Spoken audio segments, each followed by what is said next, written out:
നമസ്കാരം.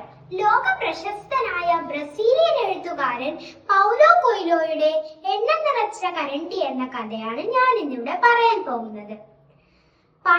പണ്ടൊരു സ്ഥലത്ത് ഒരു കച്ചവടക്കാരനും അദ്ദേഹത്തിന്റെ മകനും ജീവിച്ചിരുന്നു. കച്ചവടക്കാരൻ തന്റെ മകനെ അക്കാലത്തെ പ്രസിദ്ധനായ ഒരു ജ്ഞാനിയുടെ അടുത്തേക്ക് പറഞ്ഞു വിട്ടു. എന്തിനാണെന്നറിയാമോ? സന്തോഷത്തിന്റെ രഹസ്യം എന്താണെന്ന് അറിഞ്ഞു വരാൻ. 40 നാൾ മരുഭൂമിയിൽ അലഞ്ഞു തിരിഞ്ഞു നടന്ന് അവസാനം അച്ഛൻ പറഞ്ഞ ആ ഗുരുവിന്റെ വാസസ്ഥലം കണ്ടുപിടിച്ചു.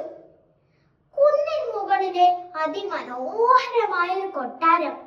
അവൻ അതിനുള്ളിലേക്ക് പ്രവേശിച്ചു. പലതരത്തിലുള്ള ആളുകൾ വരുന്നു പോകുന്നു. അപ്പോഴാണ് അവനത് ശ്രദ്ധിച്ചത്. ദൂരെ നിന്ന് ഗുരു ഓരോരുത്തരോടായി സംസാരിച്ചു വരുന്നു. അങ്ങനെ 2 മണിക്കൂർ ശേഷം ഗുരു അവന്റെ അടുത്തേക്കും എത്തിയപാട് ഗുരു ചോദിച്ചു, നീ സന്തോഷത്തിന്റെ രഹസ്യം അറിയാനല്ലേ ഇങ്ങോട്ട് വന്നത്? അപ്പോൾ അവൻ അത്ഭുതപ്പെട്ടു പോയി. താൻ വന്ന കാര്യം ഗുരു അറിഞ്ഞിരിക്കുന്നു.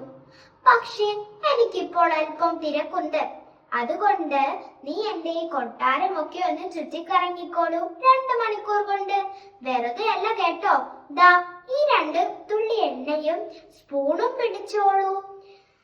നീ നടക്കുന്ന വഴി 2 തുള്ളി എണ്ണ തറയിൽ തുളുമ്പി പോകാതെ സൂക്ഷിക്കണം.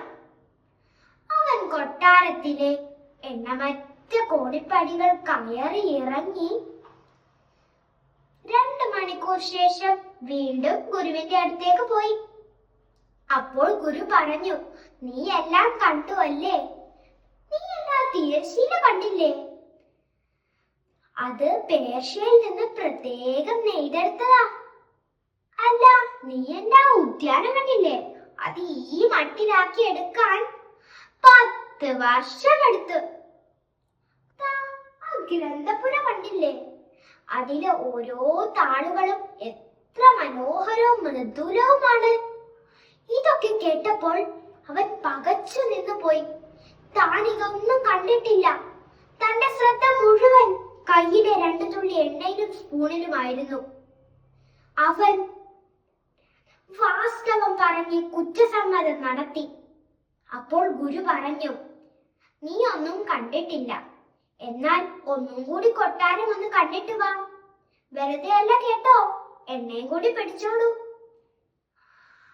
അവൻ ചുമരിലെ കലാസൃഷ്ടികൾ മാത്രമല്ല കണ്ടത്, ഗുരു പറഞ്ഞ ഉദ്യാനം, തിരശീല, ഗ്രന്ഥപുര ഇതെല്ലാം കണ്ടു. അവൻ കണ്ട കാര്യങ്ങളെല്ലാം ഗുരുവിന്റെ അടുത്ത് വിസ്തരിച്ച് പറഞ്ഞു കൊടുത്തു. അപ്പോൾ ഗുരു ചോദിച്ചു, അല്ല, ഞാൻ നിനക്ക് തന്ന 2 തുള്ളി എണ്ണ എവിടെ? അപ്പോഴാണ് അവൻ അത് ശ്രദ്ധിച്ചത്. അവന്റെ കയ്യിലിരിക്കുന്ന 2 തുള്ളി എണ്ണ ഇല്ല. അപ്പോൾ ഗുരു പറഞ്ഞു, നീ പഠിച്ചിരിക്കേണ്ട ഒരേ ഒരു പാഠമേ ഉള്ളൂ. ലോകത്തിലെ ഓരോ സുഖങ്ങളും സൗഭാഗ്യങ്ങളും ആവോളം ആസ്വദിച്ചോളൂ. പക്ഷേ കയ്യിലിരിക്കുന്ന സ്പൂണും 2 തുള്ളി എണ്ണയും ഒരിക്കലും കൈവിടരുത്. ആ 2 തുള്ളി എണ്ണയായി സൂചിപ്പിക്കുന്നത് സത്യവും ധർമ്മവും നീതിയുമാണെന്ന് ഓർമ്മിപ്പിച്ചുകൊണ്ട് നിർത്തുന്നു. നന്ദി, നമസ്കാരം.